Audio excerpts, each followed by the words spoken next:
Nouvelle disparition pour le football brésilien, l'ancien international brésilien, Carlos Roberto de Oliveira, plus connu sous le surnom de Roberto Dynamite, est décédé dimanche soir à Rio de Janeiro, à l'âge de 68 ans. Il luttait depuis la fin de l'année 2021 contre une tumeur à l'intestin.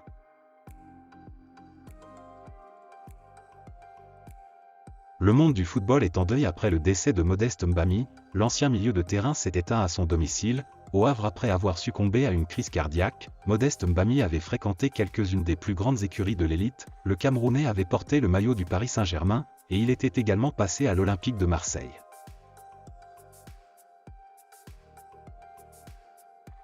Vincent Aboubakar s'en prend à Cristiano Ronaldo, et le Camerounais n'a pas fait de cadeau à Ronaldo, alors qu'il devrait être sacrifié pour laisser place au quintuple Ballon d'Or. L'attaquant de 30 ans n'a pas hésité à envoyer une petite pique à son désormais ex-coéquipier à Al Nassr. Aboubakar a déclaré « J'ai toujours pensé que Messi était meilleur que Ronaldo, mais après m'être entraîné avec Ronaldo, j'ai réalisé que j'avais raison. » Pierre-Emile Højbjerg a été nommé joueur masculin de l'année au Danemark pour 2022. Alors que son contrat arrive à l'expiration l'été prochain, Matteo Darmian est parvenu à un accord avec l'Inter Milan pour sa prolongation. Le défenseur italien aurait rempilé pour une année et avec une autre en option.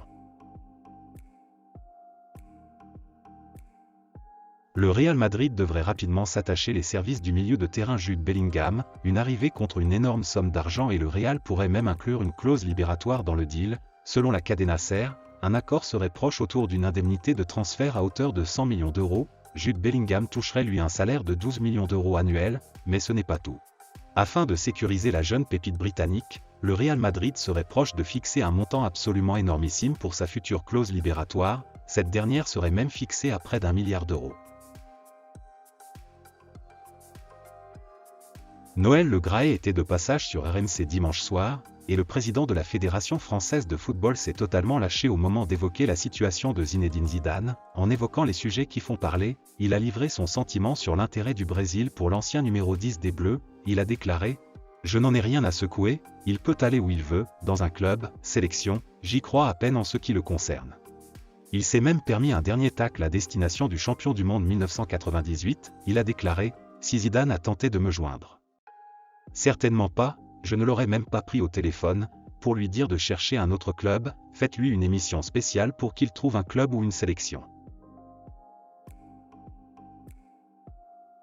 Dans une interview aux 20h de TF1 ce lundi 9 janvier, le gardien et capitaine de l'équipe de France Hugo Lloris, qui joue à Tottenham, a annoncé prendre sa retraite internationale, et c'est le joueur le plus capé des Bleus, avec 145 sélections. Sa retraite internationale ouvre le débat du capitanat. Le vice-capitaine Varane postule naturellement, comme Kylian Mbappé, homme fort des Bleus à 24 ans.